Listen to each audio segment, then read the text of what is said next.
All right, welcome back to Wake America. I'm Carl Higbee. 2022 proved to be a pretty difficult year for farmers served with supply chain crises and the rising cost of basically everything it takes to do business. So what do farmers expect to look to 2023 to see? Joining us now are owner and CEO Manassero Farms and Nature's Best Farms, Ann and Dan Manassero. Appreciate you being here this morning. Good morning. Good morning. Welcome. Okay, so this is something that is actually near and dear to my heart because I do a little gentleman farming, about 6 acres myself. So coming to the end of 2022, I noticed that the price of fertilizer, the price of fuel, the price of nearly everything doubled, sometimes tripled, especially when it comes into things like Roundup and everyday chemicals you use to control weeds is now 3 times what it was. What kind of challenges do you hope to overcome in 2023? Well, first of all, we're dealing with the weather because we're getting a bunch of storms out here, and that's unpredictable. But yeah, the fertilizer cost is going to be a problem. And I hope they don't pull that stuff they're pulling over in Europe where they're going to try and restrict fertilizer usage for so-called global warming, which is a completely new thing. They never had that before. So there's a lot of challenges, yes. Yeah.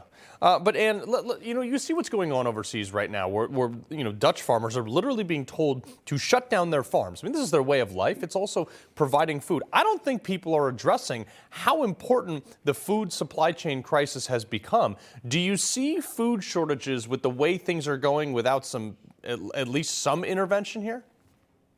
I think we can absolutely expect some food shortages.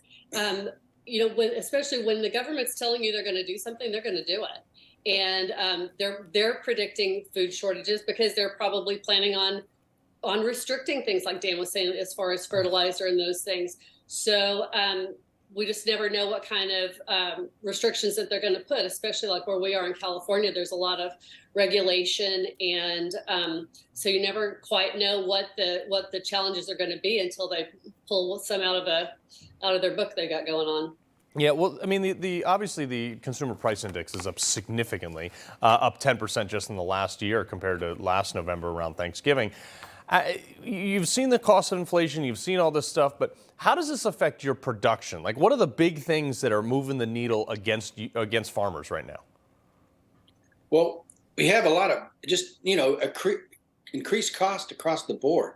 I mean, we grow a lot of vegetables and everything goes in a box. And the boxes went way up, which just, you've got to add that into the total. The labor costs went up. We have the highest minimum wage in the country, I think, here in California at $15. So everybody along the line gets a raise every time they raise the minimum wage. So it's just not the guys who are just starting out. I mean, I've got a lot of guys making good money and I'm happy to pay them, but it just adds to the cost of everything, and we have to pass that on to the consumers. Yeah, well, let's talk. The cost of diesel out there is what, $7 a gallon about? Yes. You're talking about nitrogen-based fertilizers, which are the primary thing for corn and a lot of other, colored vegetables that you have out there, tomatoes and things like that. You've seen weed control too, glyphosate, what they use is Roundup. That's up like 4 to 5 times what it was just 2 years ago. Is there any end in sight? And if so, if you were a government, if you were overseeing the whole government thing right now and you said, this is the one thing we need to do to make it less expensive for us to farm, what would that be? I would think we should have a deal where only farmers can work for the farm, industry in the government.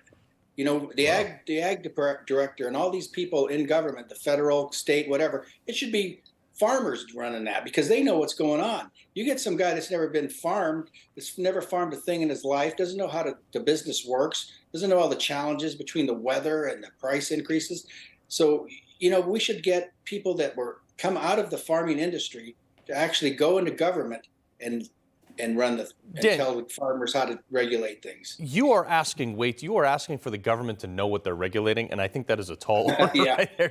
that's a big pull, I know. And let's talk about short-term loans, okay? Because there is a significant portion of farmers that take out short-term loans to buy the fertilizer, to buy the seed, to buy the things to sustain their farm throughout the the winter season, the growing season, and then when crop season comes, they make their profits, they pay it all back, and then they move into the next thing. So the cost of renting money, essentially interest rates, is way higher now than it was a year ago. How is that affecting farmers? Well, it's got to be devastating to people that have to, that when you have to do that, because that exponentially just makes everything down the line, more expensive. I'm also worried about when they're trying to do this central bank digital currency, because then that becomes something that they can turn off and on. And maybe if you're not doing exactly what the government wants you to be doing, or whatever, then they can stop you from getting those loans. Yeah, I mean, and that goes for any industry. Yeah, right. Heaven forbids, Dan, if your cows are passing too much gas, they could shut off your money. It'd be so much. It would be nonsense. ridiculous. So So doesn't make any sense. let's talk about weather, okay? So you had mentioned earlier with these radical swings in weather we just saw here, well, actually all across the country. We were sub-zero in places that haven't seen that kind of temperature in a long time. Going into the season, are you seeing radical swings in this temperature? And if so, how's it affecting? I know there was a big drought last year, especially in California. Water supply. Water is getting harder for a lot of farmers to come by because of regulations. How's that affecting it? Well, I've been doing this for over 40 years, and what I've noticed, everything's a cycle. You get the wet years, and then you get a bunch of dry ones, and they kind of just, go with each other. Right now, last year was really dry. Yeah, there was no rain in California. But this year, we're already 200% ahead of last year on our snowpack in the Sierras, where all the reservoirs get filled up at. Wow. So we're doing great. It's just the state will let all the water out of the reservoirs when they are full and say, oops, it's, we don't know what happened. And they're crazy. We got crazy people running California, and you can't do that. They should leave the water in the reservoirs. Yeah, well, it's weird that they would limit access to water of all places. So, Dan and Ann, we appreciate you being here. Good luck, and we'll pray for rain. Thank you so much. All right.